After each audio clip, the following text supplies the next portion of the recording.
Welcome to Collegial Conversations with Diana Clark, the professional webinar series that offers clinical and personal perspectives on issues that are common, but often not talked about.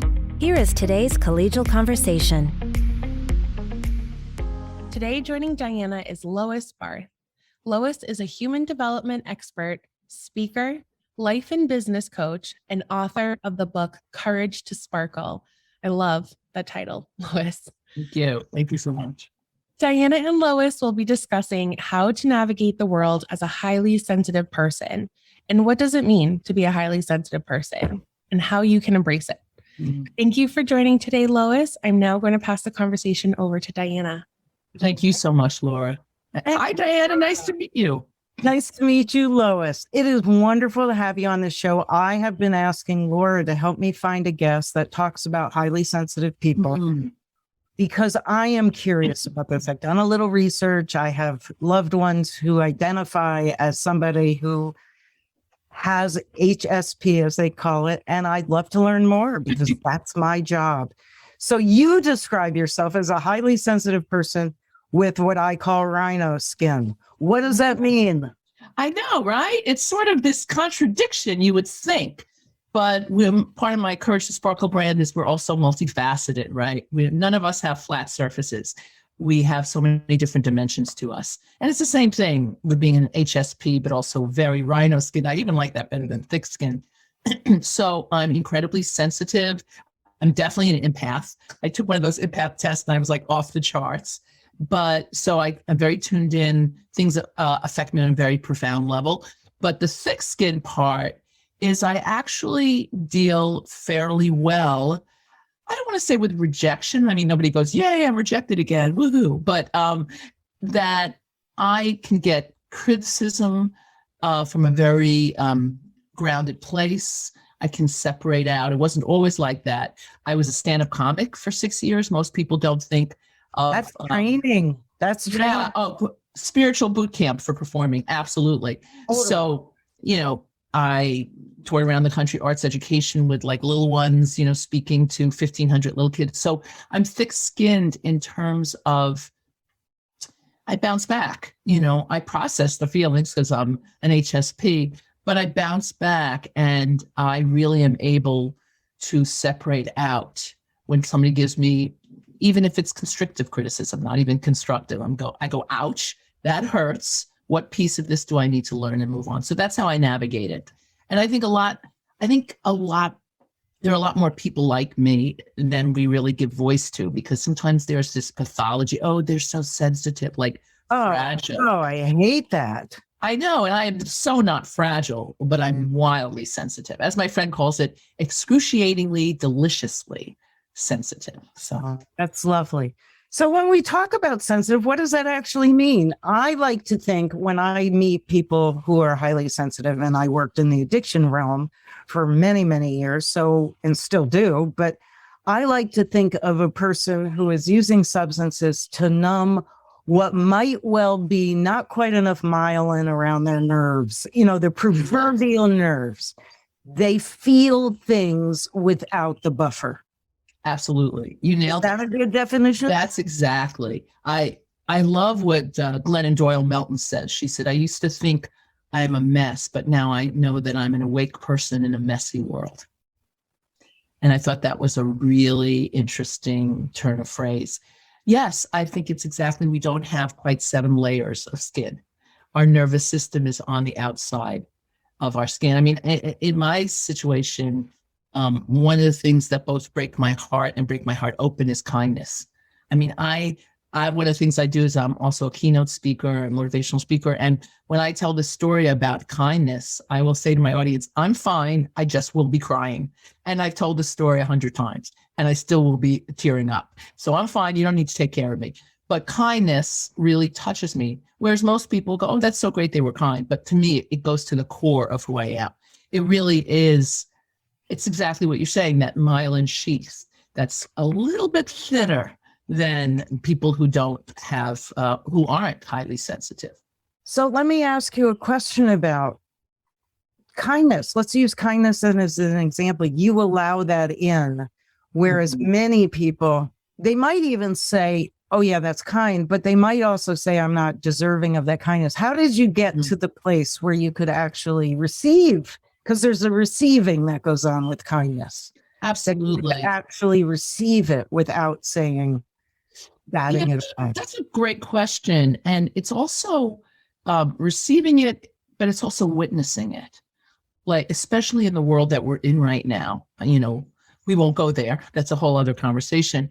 But we see the way I see it is right now, there's a fight for the light. That is, we're seeing in certain ways so much progressiveness happen and so many challenges. And when it's an interesting way of saying it, but when I witness kindness, it's like I have this profound optimism for the human condition. That where there is kindness, there is healing, there is potentiality.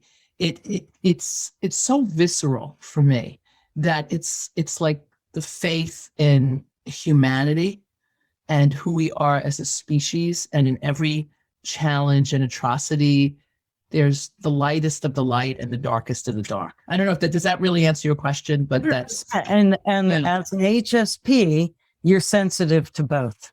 Oh, you feel both. Some people feel like one or the other, but they don't experience both. Yeah, I remember I'm a disco dancer myself. I love dancing. It's a lot of times when I speak, I bring on music and get up and start dancing. I love it. And I remember as a 16-year-old or 17 going to the discos, and a guy who was, not necessarily the most attractive guy in the world, going up to a young girl and asking her to dance, and just her turning her head as if he didn't exist. And I mean, at like 16, 17, my heart just, and I remember a couple of times I was with friends, they're like, why are you going up to him? Like, stop it. And I went up to him and I said, she doesn't deserve you. Like, don't let this stop you. Or just literally viscerally feeling his, and just like this outrage towards her, like, he's a human being, like, how dare you, so yeah, that's always been an experience for me, that kindness. Wow. So who do you go to? Who do you read when you need to get optimistic again? Gosh, there's so many people. Well, I love Brene Brown.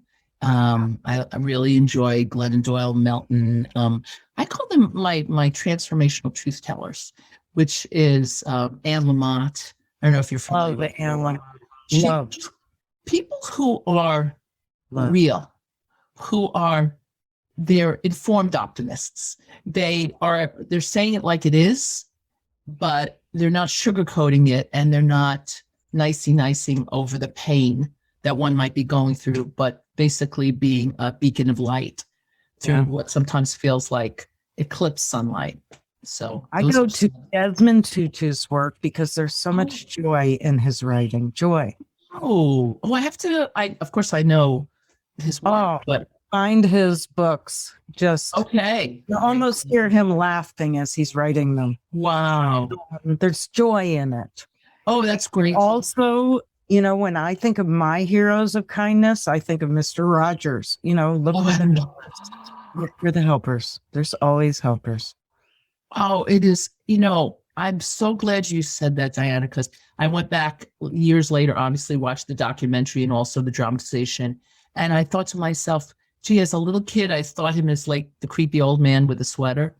And had I really absorbed his information, his complexity around the racism, around feelings, what a visionary. And I thought, oh, God, my earlier years would have been so much easier had I really gleaned on to Mr. Rogers. And the discussion with the Senate, the pitching that I'm sure you've watched that. Yeah. Describe it for people who haven't. Oh, yes. So he basically, I think PBS was going to lose an insane amount of funding. And there was hours and hours and hours of discourse and pros and cons. And then within, I think it was like 3 minutes, he gave this incredibly pointed talk to the Senate committee. I don't remember which committee, about what is possible when children are educated in basically their feelings, their thoughts, like what the ripple effect. And the guy just nodded and said, that sounds good. Let's do the funding. We're done with all that rhetoric. He just cut right through it. So you describe yourself as a behavioral wellness who meets professional development. I imagine you use that same skill. Can you describe a little bit of the tools and skill sets people walk away with when they work with you? Absolutely. Well, well-being and a sense of self and a sense of optimism is and just a vital foundation. So to go into a company, I have to work with the mindset, the well-being, but not from an ivory tower. How are you self-regulating? How are you shifting your narrative? And this isn't about, a happy Band-Aid. Where are your cognitive distortions, right? Where are you telling yourself something? And even simple little things that people don't realize, like a term that has like the $2 word cognitive dissonance. Well, I'll say to them, you're uncomfortable. You're in this uncomfortable phase, but what is the facts? What is really going well? And they're saying this. I said, and it's disorienting because it's new and unfamiliar, but it doesn't mean that it's wrong. It means you're stepping into the unfamiliar, which by the way, is where you want to go. Because the familiar will get you where it got you. So we look at some of the tools, well-being tools, body, mind centering, but also the narrative of what they're telling themselves. I also come from an acting and stand-up comedy background, so I actually have to make up little characters based on the negative self-talk so they can have a sense of humor. But we also talk about self-regulation, self-soothing versus numbing, and then how does that bridge with the professional development piece? How you're advocating for yourself, how you're appropriately bragging in the workplace so people know who you are and what you're up to, especially for women. How are you being more productive? How are you being more powerful in your communication? So it's really a bridge. I see it as almost like this, almost like a rainbow of well-being creates the productivity. Yeah. So when you work with people who identify as, or don't identify, but you identify them as highly sensitive people, what's the first sort of thing you do when you're working with them and you note sort of the narrative, the patterns of somebody who has a thinner skin, as we would call it? Right. What's your first mission with them? My first mission, that's a great question. My first mission is to normalize it, to give it context, and to make it playful. So I love metaphors. I think they're wonderful teaching tools. And I love this. There's a wonderful Shel Silverstein poem about being our own orchestra. So I changed it to our orchestra, O-U-R, like we're all instruments in the orchestra of life. And I actually asked them, if you were an instrument in the orchestra of life, what would you be? And almost the sensitive ones usually say violin, or I'm a soprano sax. And I know oboes? A few oboes, but we always say, okay, great. So that's your instrument. How are we going to help you play your instrument? How are you going to help you make the most beautiful music? So this one, very almost like a bird-like client of mine, and I knew she was going to say violin.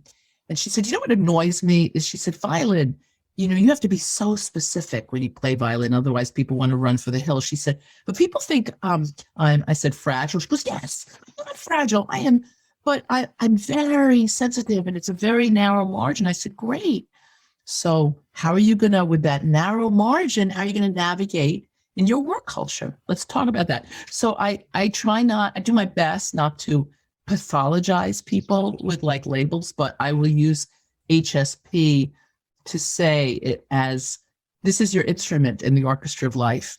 And some of the language is highly sensitive person in HSP. Elaine Aron has done a huge amount of incredible work. You can check it out. But I'm looking at it, and I out myself, and I said, by the way, I'm off the chart sensitive. So you're in really good company, and there's many of us. And we are often the light workers in the world, but we can get really dampened if we're not careful. So that's interesting. What kind of work environments would you suggest for somebody who is off the charts HSP sensitive? Yeah, that is a great question. And in my book, I have a whole continuum of work culture. And when I think, well, most people who are career shopping, they're really culture shopping, and they don't realize it. Most of the time when people want to switch careers, they just want to switch cultures. Great point. So I find it depends on if they're sensitive, but they might be also very moxie as well. You could be very sensitive and moxie. So I think I would ask them, what work environments have you found that you've thrived? Even if it was working for at Friendly's when you were 15 years old.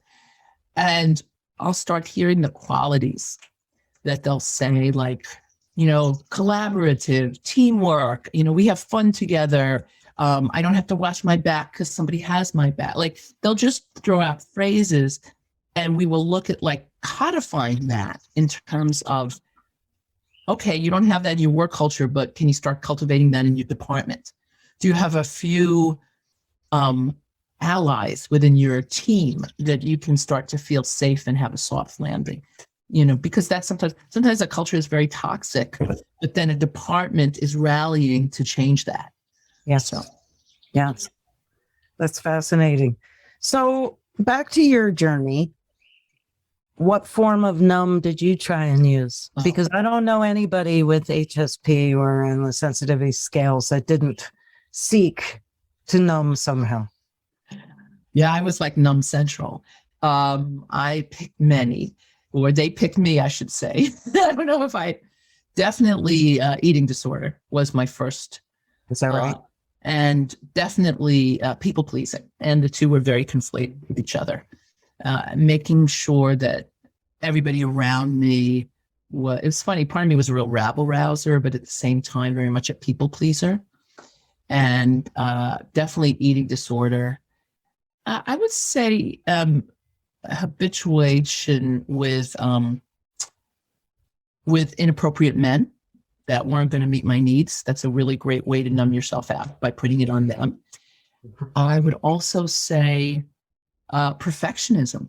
I think perfectionism was definitely something I used to numb myself out to this aspirational goal, so I didn't have to feel where I was and being in my body and the pain. Yeah, I would say all of those were real tactics. And I do love to shop, but thankfully I'm a thriftista, so it never got me in trouble. Yeah, didn't get you in trouble. Right. No.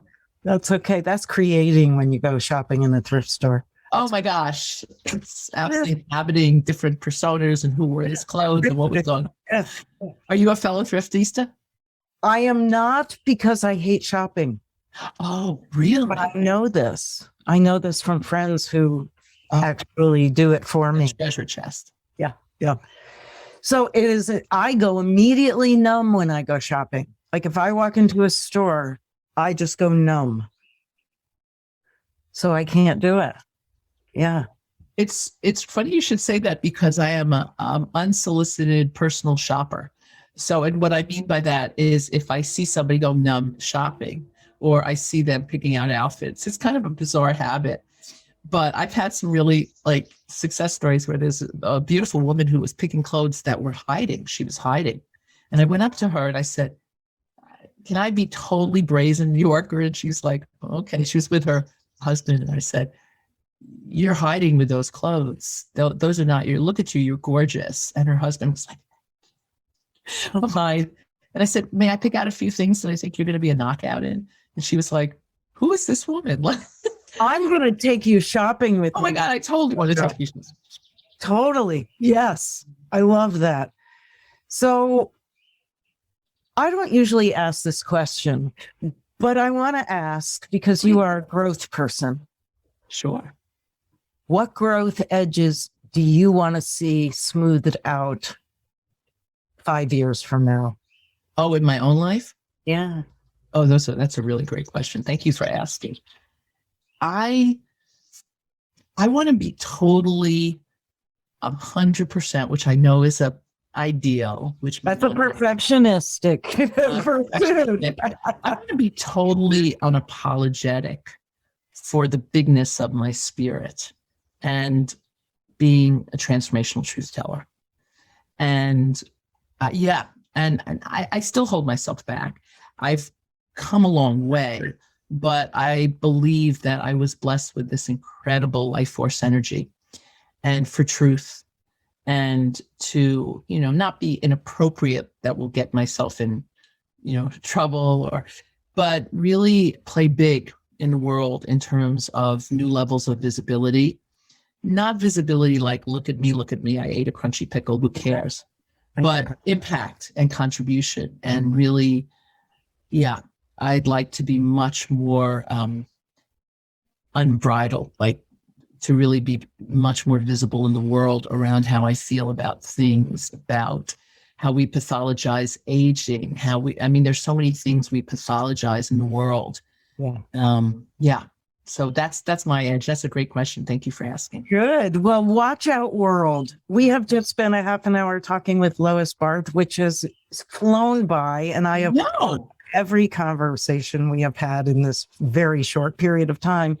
So thank you all. If you have enjoyed this, please pass it on to the people who you think it would be helpful to. That's our mission.